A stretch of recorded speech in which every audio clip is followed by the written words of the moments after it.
Aleksandar Ramović ovo priča o nama.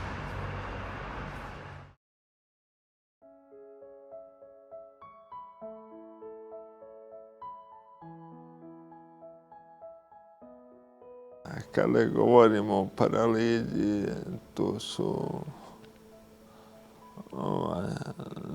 ozbiljni problemi, početak školovanja, to je jedan od najtežih delova, najteže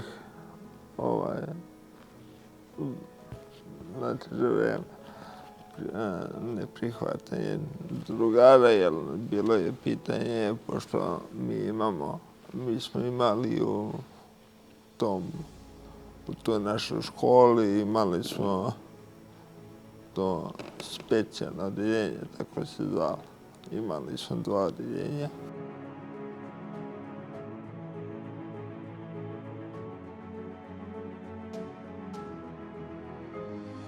I sad, pitanje je u stvari bilo zbog tog mog stanja da li ću da idem u to specijalno odeljenje. Sve je zavisilo kako ću proći kod logopeda. Međutim, ja savršeno sam prošao test i ubačen sam u odeljenja koja nema smetnje u razvoju.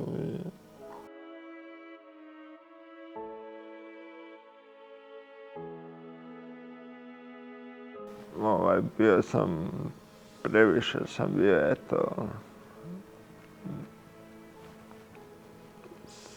mislim 7 godina sam imao, tako sam krenuo, tako da ništa nisam znao. Ali moja majka je išla sa mnom i na časove, vodila me u školu, čekala me, pisala sa mnom, pošto ja onda nisam ni pisao.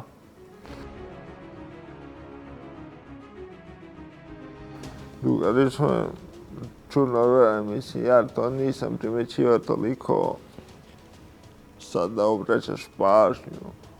Bio sam dosta mlad i jednostavno ne obraćaš pažnju na to, ali kasnije već kad sam bio 2. razred i 3. onda već majka je dolazila pa se ona vraćala kući. Tako da nije bila sa mnom sve vreme tu.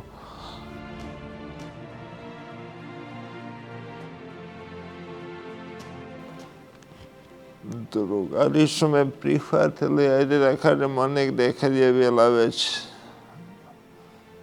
2., 3. razred. Već onda su se polako adaptirali, navikli su na mene. To je to i tako su. Mislim, bar ja tako mislim. Osjećao sam se nekako slobodnije nego na početku.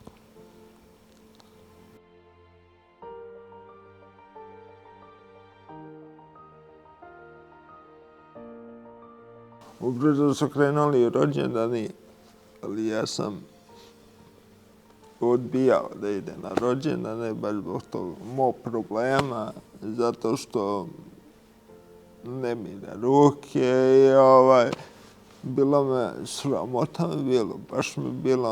baš mi bio problem i kad dođe, ne znam, da se torta pojede i šta već, prije toga peciva, ne znam, nija šta. Ja se sjećam kad sam bio, ta drugari iz odeljenja je bio moj komšija, mislim, i sad smo dobri drugari, i tako kad dođe ta njegova ekipa drugara, svi tu stojimo i, krećemo da se poslužimo. I onda ja tu stvorim sebi problem i ne mogu, pa onda tu nekako majka bila tu kod te komšinice, kod mog drugara.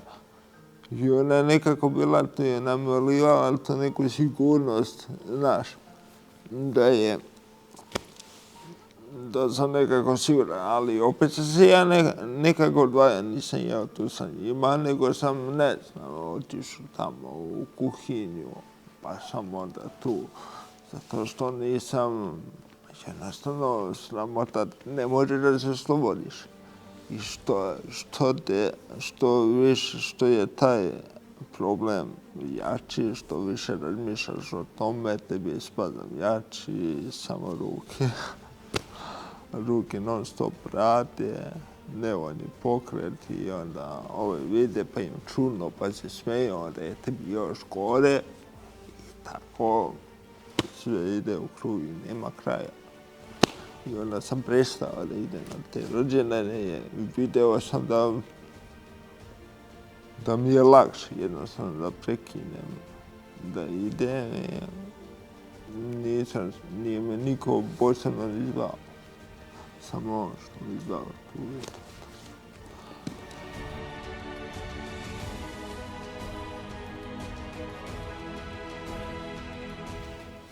U jednom momentu kada sam na to nekom malom odmoru krenuo u toalet, tamo sad taj jedan učenik iz tog specijalnog odjeljenja koji smo mi tada imali u školi je krenuo za mnom i da uđe sa mnom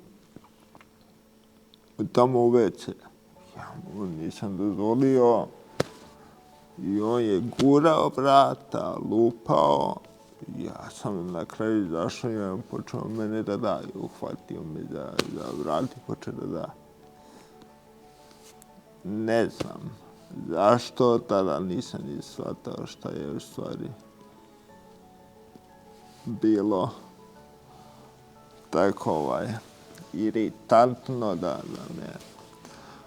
da do toga dođe, ali eto, vidjeli su ljudi, priskočili su u pomoć da nas tu razdvoje i ja sam se uplašio, mislim, i plakao sam i stres i svašta nešto je bilo i tu je neki prvi deo, kako da kažem, početak nekih problema, ali nije se onda ni javljalo ništa više sem toga.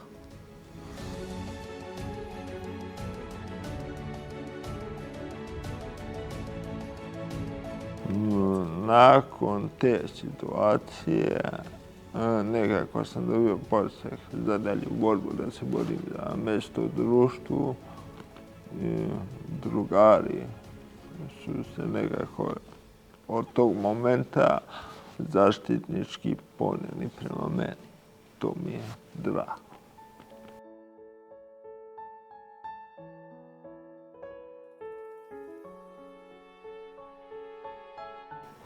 Kada sam krenuo u srednju školu, ja sam upisao jezički smer i samo je bila jedna drugarica sa mnom u odjeljenju iz moje škole. To su svi potpuno novi, niko nisam znao. I neprijetno je dosta. Prvi taj čas smo imali kod razreda naše, koja je pričala, tako smo se upoznavali i samo je rekla, sad ima jedan dečko u tom paljonu koji je malo drugačiji, samo da svi odjednom okrenuli ka meni i meni je bilo toliko neprijatno da se je samo pogledao ovako dole i onda tu je stvarno jedna neprijatna situacija. Čini mi se da sam mogao da propadnem u zemlju, ne sam propao bio.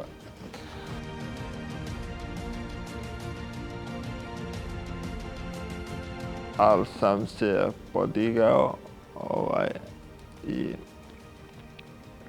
nekako bilo je tu nekih, što se kaže, prekih pogleda, ali ja nisam odustajao. Tada bilo mi je teško. Ja sam dolazio kući, plakao sam kao kiš.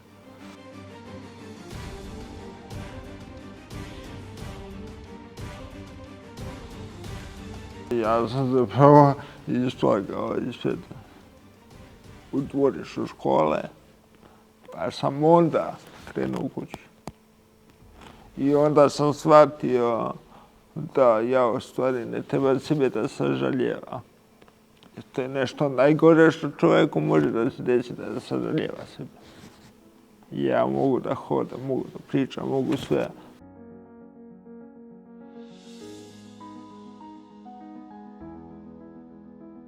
A onda ukapiraš da problem nije u tebi, da u stvari nisi ti drugačiji, nego da su drugačiji oni. I da su oni krivi što ja imam nevoljne pokrete i što ja tako reagujem i sve ostalo.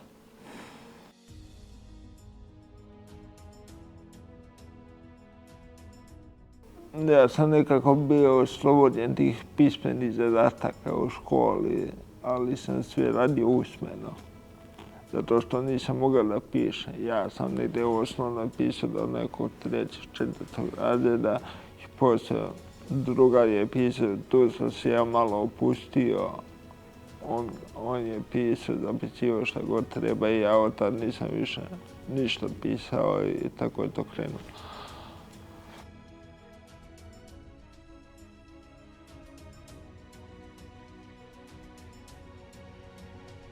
Kada smo imali pismene zadatke, kada smo radili pismene zadatke, profesor mene pusti ili da izađem ili pa onda naknadno idem pa odgovaram na to. Taj pismenik koji je tada radio ili radi na računaru, ako već ne mogu da pišem. To kako su oni reagovali, ja na to nisam, drugari reagovali, na to nisam obraćao pažnju, nije me ni zanimalo to, ali opet sam razmišljao šta će reći, kako će reagovati. I tu su nekako imali običaj, pošto sam ja bio prvi dnevnik. Drugarica je bila druga, pošto je na B se predjevala i nekako mene većinom preskoče pa prozovu nju. A ona kaže, pa nisam ja prvo dnevniku. Znaš, pa ima ti neke situacije i onda ja se osjećam neprijatno što su oni mene preskočili, ali nisu me prozvali. I onda to su neke sitnice, ali eto, to može i tako da bude nekako neprijatno. Imao sam jednu situaciju kad smo imali fiziku, je sad došla jedna nova profesorka tu i onda ja sam odgovarao usmeno. Imali smo i taj usmeni deo, ne znam ni ja. I ona je mene podizala ne znam koliko puta za redom. I kaže, sjedi. I na kraju mi dala jedinicu. Ja taman krenem, ona kaže, nije rekla ni ne valja to ništa.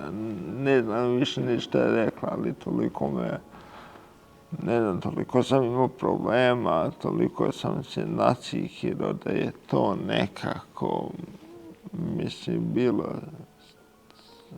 potresno za mene.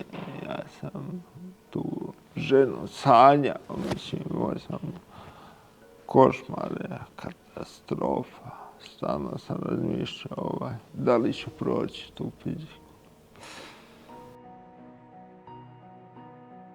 Nekako sam ja to doživio, nije ona imala lošu nameru prema meni, ali jednostavno takav neki pristup je imala profesorka da sam se ja zgranuo.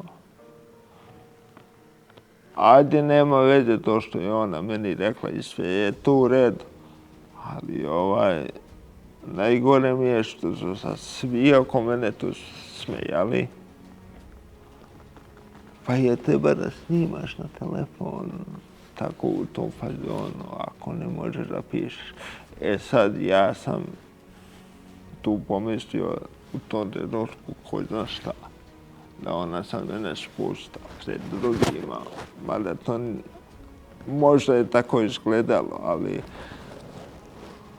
u tom momentu to je tako izgledalo, ali počeo ga shvatim da ona nije imala lošu nameru, ona je samo tako reaguje.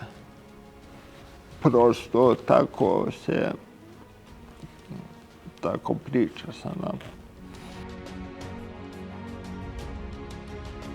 Ja sam onda imao jednog drugara koji mi je što mi se smije. Ja ulazim, na primjer, u školu i zdravim se sa drugarima i kako zamaknem učionicu, kako uđem u učionicu, ja se vratim i ja pogledam. On počne da ide kao ja. Zdravi se, pokreti ruku, znači, bukvalno mene čovjek imitira me. Znači, i ja sam na sve to čutao, ne znam iz kog razloga, ali vjerovatno ima neku blokadu tu da mu kaže. Jer čovječe, zašto to radiš ili tako nešto. I jednom, pošto smo imali da biramo građansko ili vjeronauku, ja sam izabrao građansko i on je izabrao građansko. I sedeli smo zajedno i ja njemu kažem, što radiš, čoveče, mislim, šta ti znači da ti mene sad prođeva, da se mene smije, pa nisam ja krije, rekao što imam taj problem. Ma znam, brate, šalim se ja, kao i što većina ljudi kažu. I tako, ali opet se to sve isto dešava, ali taj čovjek je jako pametan. Bio učenik, ali nije htio da odgovara. Jednostavno, kažu mu nastavnici, profesori, kažu, ajde Luka, daću ti jedinicu, znam da znaš, ajde da odgovaraš. I on kaže, neću. Mrtaladan kaže, neću. I nema šta da objašnjava. On kaže, neću i gotovo. A znam da zna, prepametan, neće i doviđenja. I kaže on, ja ću da ti dam kec. Kaže, daj ti kec. Jedan upisa jedinica, značilo sve, nema šta ne zna. I prođe sve to, prošla matura. On u stvari, treća godina kad je bila, on kad je završio drugu godinu, u treću se prebaci da negdje u vojnu, tamo u Beograd, ne znam nije. I meni je laknulo. Znaš, kad imaš osjećaj da ćeš da poletiš, kad njega nema, znači bukvalno je tako bilo. I bilo mi super, bilo mi lepo. Bio sam oslobođen, mogao sam slobodno da se krećem, da pričam sa drugim učenicima, drugarima i tako dalje. Međutim, upišemo mi 4. godinu. Vidim njega ponovo u klub. Kako, rekao se, vratio i ponovo počinje onaj moj haos u glavi i sve to da se dešava i opet imam utisak kao da mi neko stoji nad glavom tu i nekako je čudna situacija. I završi se škola, matura prođe. Ja odem na bazen gore u akvapark i vidim njega. Ja gledam da je on, ma je. I on me vidi, a tad je možda prošlo, ne znam, neki godinu dana, 2 godine, slagat ću te, može tako nešto. Desi to, šta radiš, ono, kako je si? Ja gledam, ne mogu da verujem, rekao da je to on, čovjek. Kaže, dođi da te upoznam, tu sam sa devojkom, ono, završio sam prava, tako dalje. Ja rekao, ajde, na, ja super, sve sa njim, kao da nije on, znači, totalno se promenio, okrenuo, ne znam šta se desilo sa njim. I tad sam ga video i više ga nisam vidio uopšte, ali to je neki period školovanja koji meni je donio toliko nekako mnogo stresa i nekako tu sam najviše pretrpeo strah u školi. Ali dobro, mislim, sve to prođe.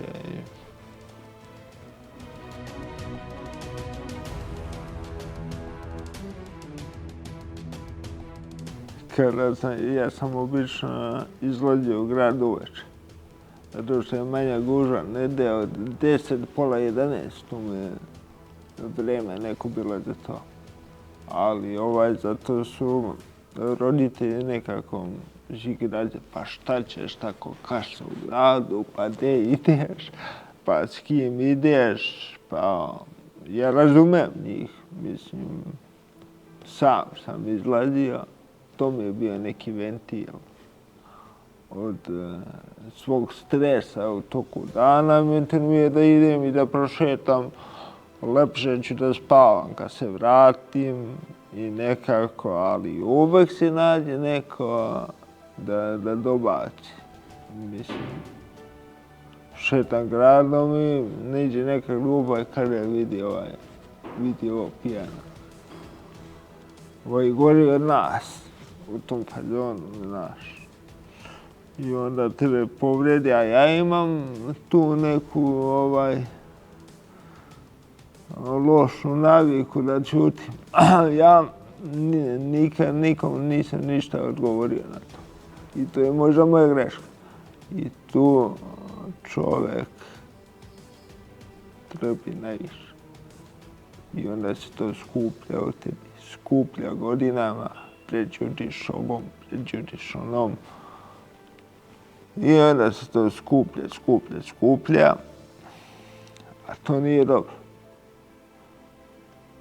Ja da sam se suprotstavio, ne mogu ni da se suprotstavim, opet ne strah. Njih je, na primjer, u grupi 5, ja sam sam. Šta ja mogu da kažem, šta ja mogu da očekujem?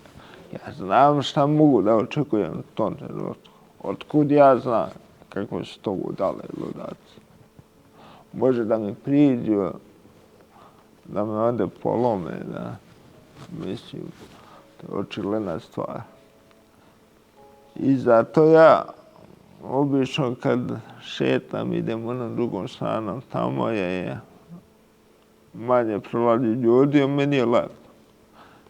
Ja sam u fazonu, ja stalno idem u kafić, sednem sam, nekako mi odgovara da ja sednem, da popijem kafu, da čutim, ne mora ni sa kim da pričam. To ne znači da meni društvo smeta.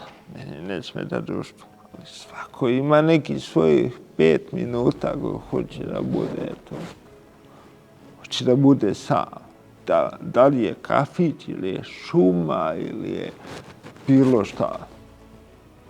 Neka prostorija. Ja kad sednem u parku, kafić, sam ja uživam. Pijem kafu. Super mi je. Ali ima tu neki drugara koji su me izbjegavali u gradu. Znamo se sve ovako okej, ali kad su u nekom društvu, onda nekako prave se da te ne poznaju ili te ne vide. Pa kad mi se javiš, ja nisam te vidio, pa onaj fazon, znaš. Ti fazone nisam te vidio i to ja prečutim, kao što većinu stvari prečutim, tako i to prečutim, ali pretrpim najviše u sebi. I onda to mene nadima i onda se nerviraš i pravi sebi loše. Jednostavno to je tako. I kad... A jedan drugar iz osnovne tako je nešto uradio. Obično kad su u ženskom društvu ili sa devojkom, to mi se isto dešava. Ja to ne mogu nikada shvatiti. brate, ako me znaš, ako me poznaš, onda me znaš i sa ovim, i sa onim, i sa bilo kim u gradu. Mislim, kako je to? To ti je diskriminacija, eto. To je jedna vrsta diskriminacija.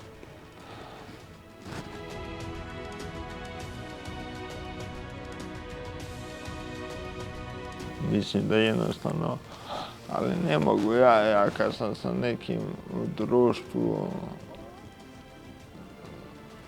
kada je neko nepoznat, sam nervozan, jer ne znam kakav je on, ne znam kako će da reaguje ako ja budem imao neki nevoljni pokret. I to se meni isto dešava. Često mi se desi. Hoću nešto da objasnim. Mjeseci me roga, svi se izbeče u mene ako da sam uradio ne znam šta. I onda to je problem meni stvara što ja onda poslije razmišljam šta li je on mislio. A ne razmišljam o tome da sam ja možda mogao da se povredim u tom trenutku. Da sam možda mogao, ne znam, da je taj spazam je veoma opasna stvar. To se dešava u sekundi. Znači, to traje sekundu, jednu, dve. Kad se cimne, znači, ja ne znam, strašna stvar može da se uradi. Zato ja kad god idem u kafić ili u restoran, non stop držim slamčicu, koristim slamčicu, kad sam kući ne koristim ništa, jer sam nekako slobodniji i onda bolje funkcioniš. Nekako si tu svoj, znaš, kući si i znaš da su tu svi tvoji i da nema niko koja tebi strani i tako dalje. A dok u gradu nikad nisam jesam jednom bez slamčice, ali tu sam se namočio. Morao sam za 2 ruke da uzmem čašu, da popijem. Ali ono trenutka kad sam se sago i da uzmem čašu, onda zgrečile mi se ruke, spadno da vadi strah taj od okoline, od kako ljudi, ja osjećam kako me ne gledaju okolo. Osjećaš. I ti kad osjetiš, ti moraš se okreneš oko sebe. Ja imam taj problem. I kad okreneš, onda vidiš da svi bulje onako tebe, onako nepristojno. I onda tebi bude još gore. I onda čaša ode tamo, ode vamo, prospe se ovo. I onda ti je još veća tenzija. I to nema kraja.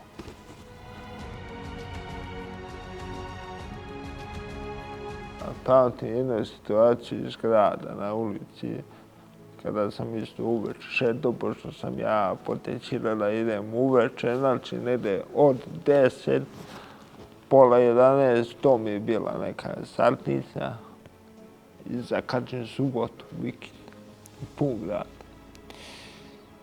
Ja prolazim negde na sredini grada, ide neka grupica od 5 nekih momaka.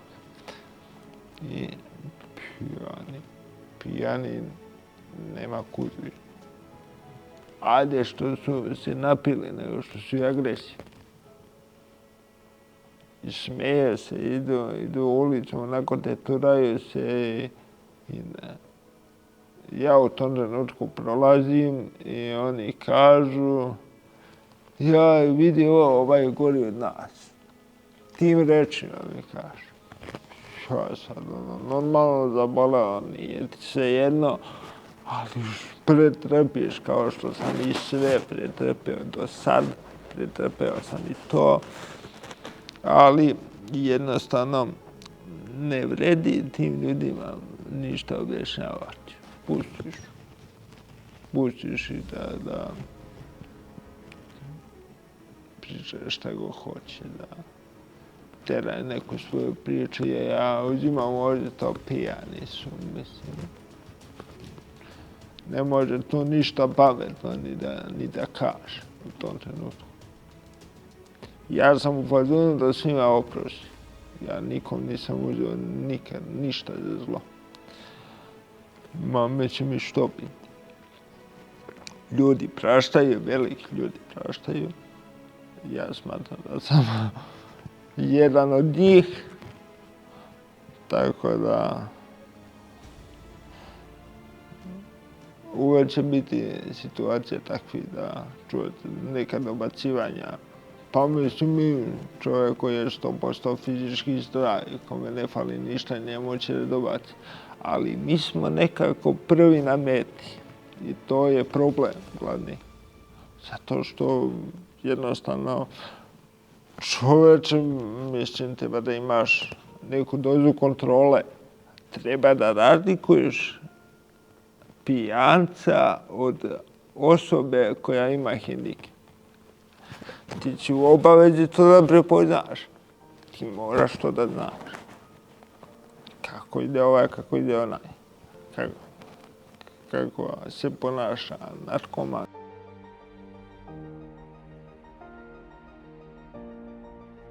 U tom trenutku ta je neka želja bila za njegovim dokazivanjem da sad on ispadne faca ili šta god bitan.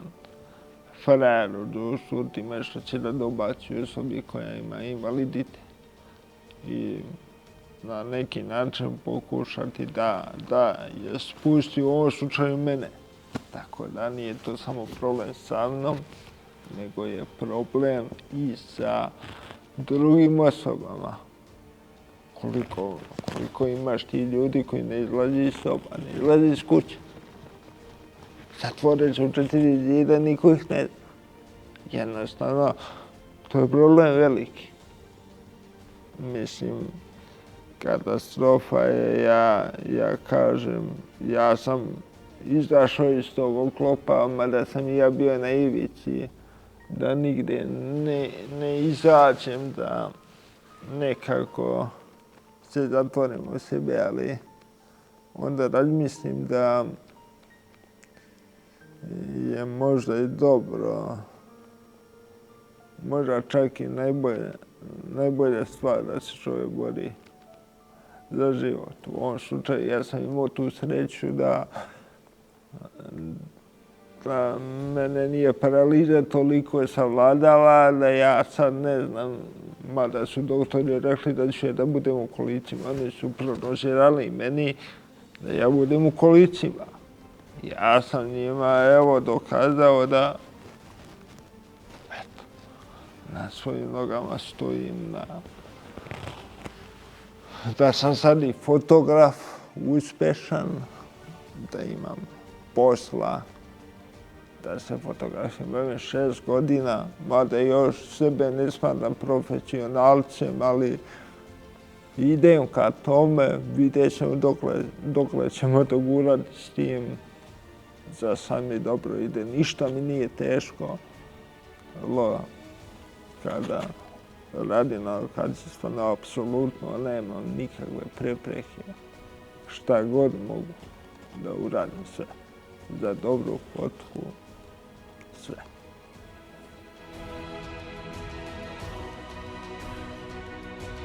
Na dan osoba sa cerebralnom paralizom 6. oktobra krenuo sam na Bukulju peške. Sam. Od moje kuće ima tačno 9 km do vrha Bukulja.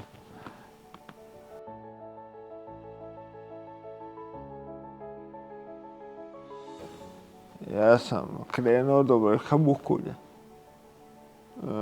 Rešio sam da se nikom ne javim. Ako bi rekao mojima da idem, to bi bilo da li si ti normalan, gdje ćeš da ideš sam i tako dalje. I onda sam rekao kao što svaki dan idem u grad, ja sam rekao idem ja do grada. ponesem ranac, u ranac stavim flašu sa vodom, dođem dole u trafiku, kupim neke bonžite, neke čokoladice i krenem Trešnjevičkim putem. Idem polako, za 2 sata jesam gore izašao. Dobro.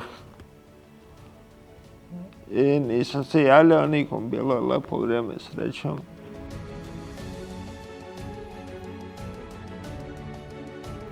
Na putu do Bukurja stajali su, ne znam niko, stajali su kola da me pitaju da me povezu do gore, do Nekla, ne znam, išli su za Trešnjevicu, pa im bilo usput, do skretanja Bukurja. Ja rekao, neću. Krenuo sam peške, stići ću peške za 2-3 sata, ću da stignem. Znači, rešio sam da ću da izađem gore, sad ću. I polako sam išao i na kraju sam izašao gore za 2 sata, tačno. Gore sam odmorio, popio kafu i kada sam krenuo nazad, ja sam zvao majku. Ja, kaže, nje rekao, uključi Viber, kaže, da vidiš gdje sam. Ja rekao, zove me na Viber i ona me zove. Ja uključim kameru, pomeram telefon ovako. Kaže, gdje si? Ja rekao, evo me na vrhu Bukurja.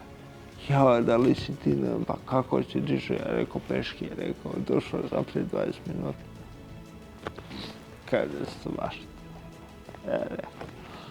Ja rekao da sam ti rekao da ću da idem na Bukulju, tačno mi ne bi dala da idem. Ovako sam rekao da ću da idem do grada, kako idem i svaki dan i taman. Za to vreme sam otišao gore i vratio se. Tako da eto. Tako sam obeležio taj dan. Svjetski dan osobe za cerebralnu paralizu 6. oktobar.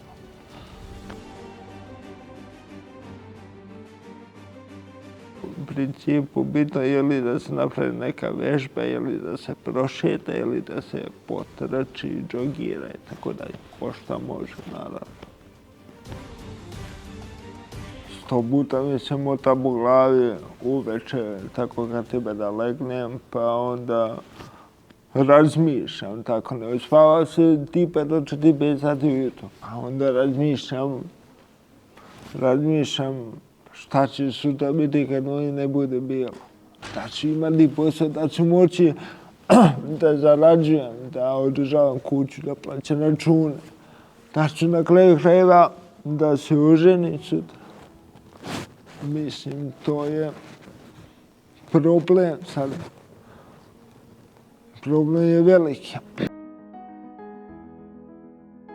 Pa i onda što se tiče devojaka, niko te, znaš, kad te ne gledaju kao da si normalan, to je već problem, to je problem veći. Pa onda razmišljaju, ne znam, ja sam to baš skoro pričao sa drugarom. Da razmišljaš da će da se oženiš, pa razmišljaš da ćeš da imaš decu. Pa ako budeš imao dece, da će to dete da ima neki problem koji si ti imao. Ali to nije nasledno. To je ona bitna stvar što to nije nasledno. Ja poznajem jednog drugara s kim sam bio u banji tamo na terapijama. Čovjek ide sa hodalicom, znači baš je ono u teškom fizičkom stanju i ima sina koji je potpuno zdrav, plav, lep je ko lutka.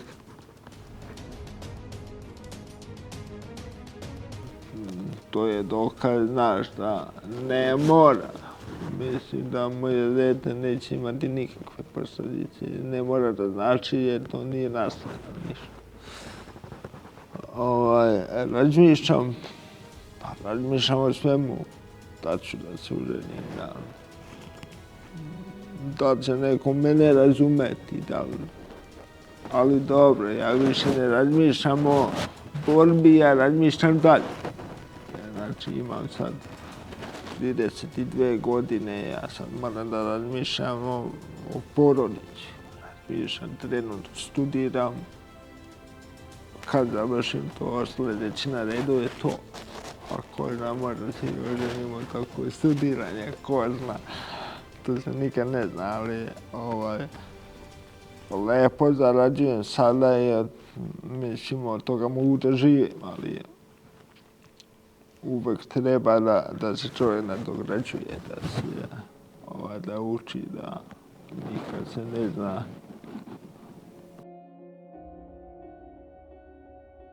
Sada kada radim i fotografišem, mogu fino da zaradim za život, za neke moje osnovne potrepštine, nešto što meni treba.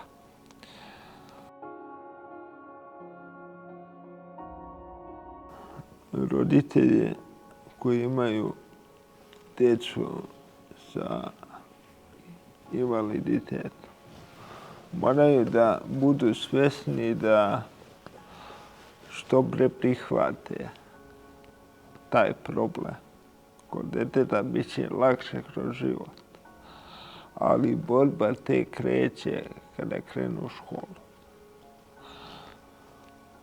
Ali proći će taj period mora da prođe, ali ne treba odustati od toga. Treba se boriti zajedno sa njima.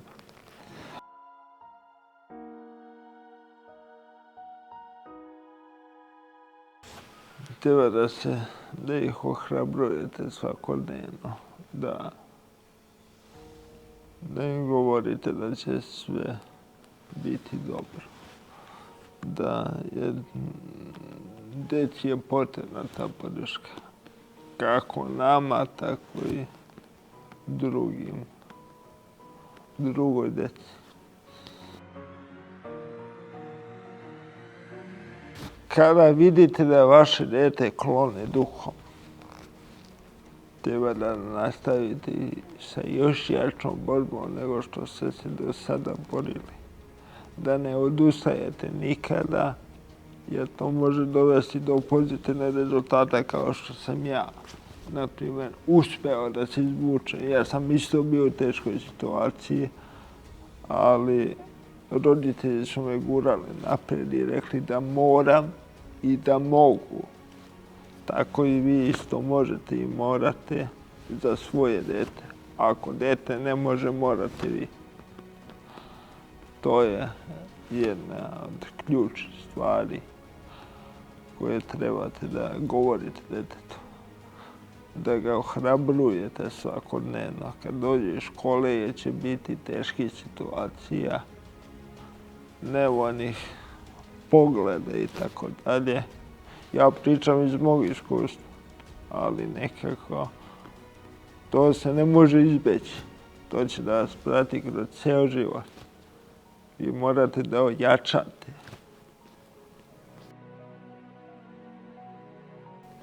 Ono što je bitno, to je da dete ne trpi. Da može da se suprotstavi drugima. I to je jako bitno. Da ne drži u sebe, nego mora da priča sa roditeljima. Ono šta ga muči, tako ćemo biti lakše kroz život.